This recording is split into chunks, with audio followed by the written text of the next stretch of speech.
lowest rates of cancer if we compare this to the entire world.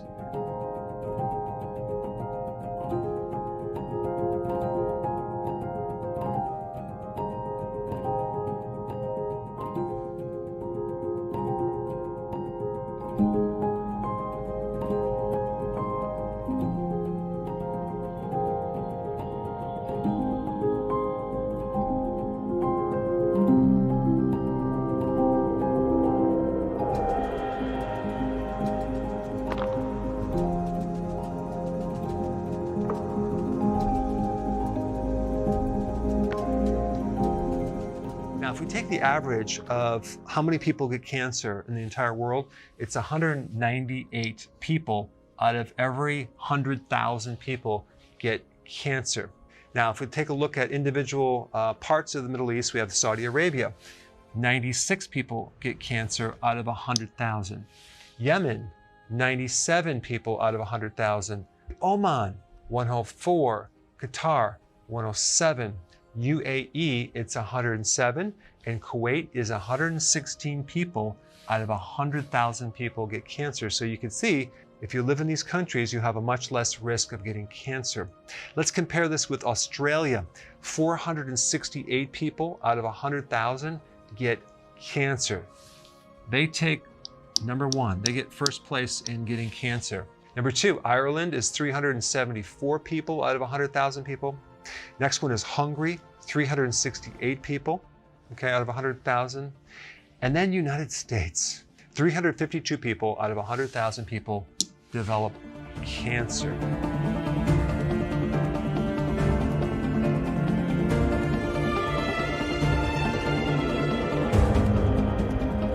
So, what is so unique about the Middle East?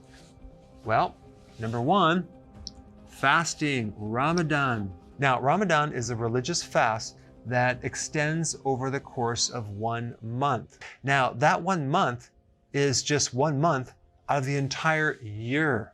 What blows my mind is they're fasting right after sunrise to sunset. So they're usually eating before that and eating after that. So Ramadan is considered a type of intermittent fasting only for 1 month and produces a tremendous decrease in rates of getting cancer.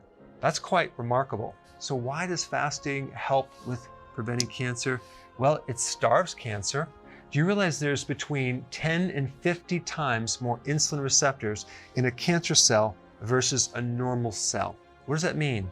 That means that cancer cells have a very avid or greedy hunger for glucose because they have more receptors to eat glucose, okay? So this is how they diagnose cancer, through a PET scan.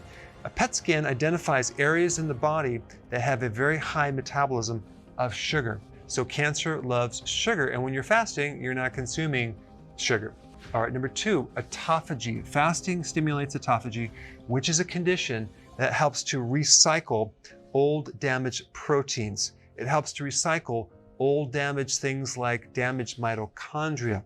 And if we look at what cancer really is, it's damage to your mitochondria. When the mitochondria is damaged, the mitochondria then adapts its metabolic system to a different way of dealing with energy. It ferments glucose. When you fast, you kick in this autophagy and you're recycling damaged mitochondria, which is going to decrease your risk for cancer. The third thing about fasting is that when you fast, you generate new immune cells. You strengthen your immune system. Your immune system becomes stronger. You generate more killer T cells, which directly kill cancer cells and viruses. And you also stimulate more helper T cells, which indirectly help reduce cancer. All right, next point about fasting. It's one of the best things to get rid of inflammation. Cancer tends to spread, migrate into areas of inflammation. So fasting is one of the most potent anti-inflammatories. So it's going to reduce the risk of cancer being spread. Also, when you fast, you increase the antioxidant networks of the body. So these things that actually protect you against free radical damage, like in the mitochondria, are improved or enhanced when you fast. So that's going to decrease the risk of getting cancer right off the bat. Fasting is one of the oldest therapies. Even Hippocrates mentioned fasting quite extensively, and he had an interesting quote. But to eat when sick is to feed the illness. Okay, so when you're ill, you don't want to eat very frequently. And he was considered like the foundational father of medicine.